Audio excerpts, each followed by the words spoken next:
Sumatera dan Kalimantan pernah hijau, bukan dalam ingatan nostalgia, tapi dalam data.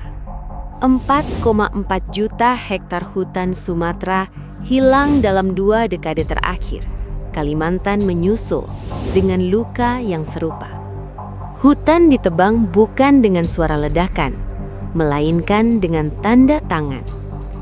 Dan hari ini, ketika kata sawit kembali disebut, bukan sebagai masalah, melainkan sebagai solusi, ingatan ekologis bangsa seharusnya ikut bangkit. Karena sebelum sawit menjadi harapan masa depan, ia adalah cerita masa lalu.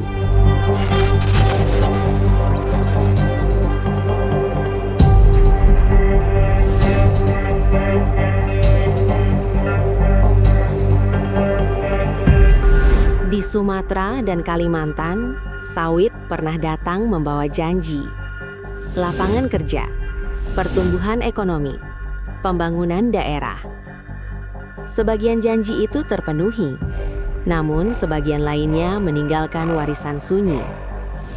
Hutan primer hilang, lahan gambut dikeringkan, sungai kehilangan penyangga alaminya.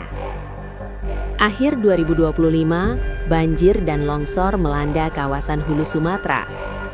Di Batang Toru, habitat orangutan Tapanuli, populasi kurang dari 800 individu, rusak parah. Puluhan individu mati. Ribuan hektar hutan primer hilang. Para peneliti menyebut ini bukan sekadar cuaca ekstrim. Ini adalah akumulasi keputusan tata guna lahan. Seorang analis lingkungan pernah berkata, hutan bukan hanya lanskap, ia adalah sistem pertahanan.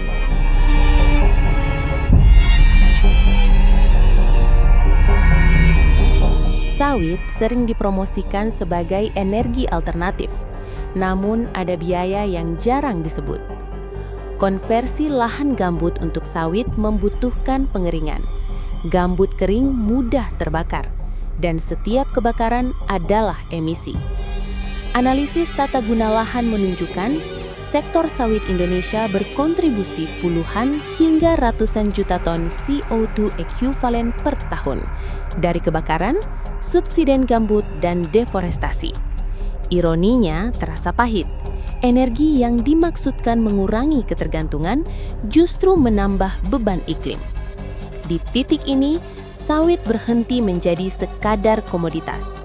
Ia berubah menjadi instrumen kebijakan dengan konsekuensi geopolitik.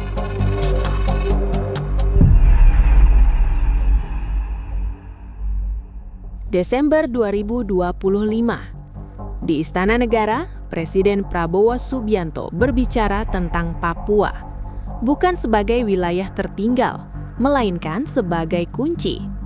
Kita berharap di daerah Papua pun harus ditanam kelapa sawit supaya bisa menghasilkan BBM.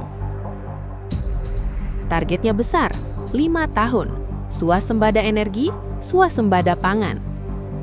520 triliun impor BBM per tahun. Jika dipotong setengah, 250 triliun.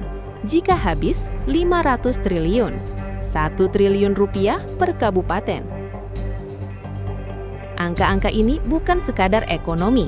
Ini adalah bahan bakar politik. Papua diposisikan sebagai pusat energi baru. Sawit, tebu untuk etanol, singkong, surya, hidromini. Semua terdengar rapi, semua terdengar logis. Namun sejarah membuat kita bertanya, logis untuk siapa?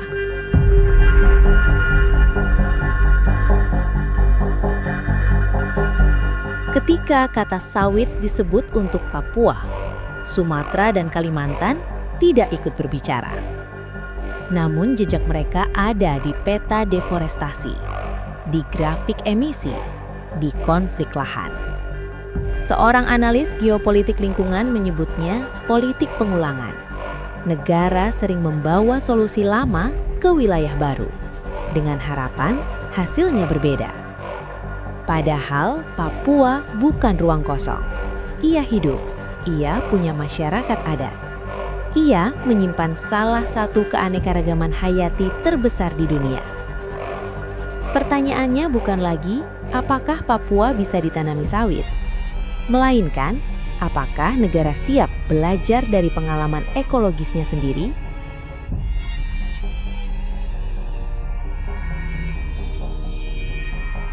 Dalam pertemuan lebih dari 3 jam dengan 6 gubernur dan puluhan bupati Papua, Presiden menekankan hal yang jarang disorot. APBD jangan bocor. Anggaran harus menyentuh orang asli Papua. Dana otonomi khusus, 61 triliun rupiah anggaran program prioritas.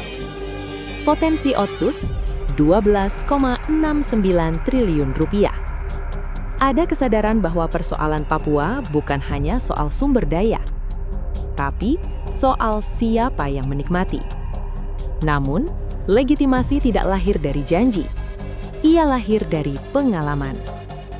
Jika proyek energi besar hadir tanpa rasa keadilan, kemandirian berubah menjadi kecurigaan. Seorang pengamat kebijakan publik menilai, energi bisa mandiri, tapi negara bisa tetap rapuh.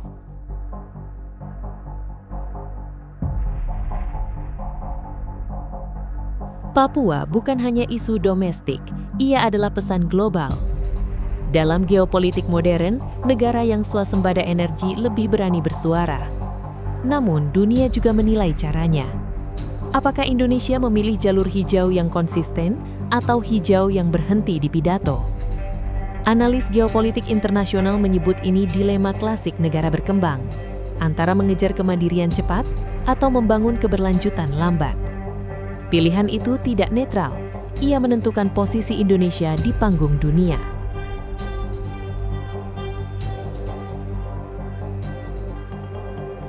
Sumatera dan Kalimantan adalah cermin. Papua kini berdiri di depannya. Jika sawit ditanam dengan transparansi, jika energi dikelola oleh masyarakat, jika hutan tidak diperlakukan sebagai halaman kosong, dan jika anggaran benar-benar menyentuh manusia, maka swasembada energi bisa menjadi simbol kedewasaan bangsa. Namun jika tidak, maka janji besar hanya akan menjadi gema lain yang hilang di antara hutan dan gunung. Energi bisa ditanam, kepercayaan tidak. Dan disitulah sesungguhnya pertaruhan politik Indonesia hari ini dimulai.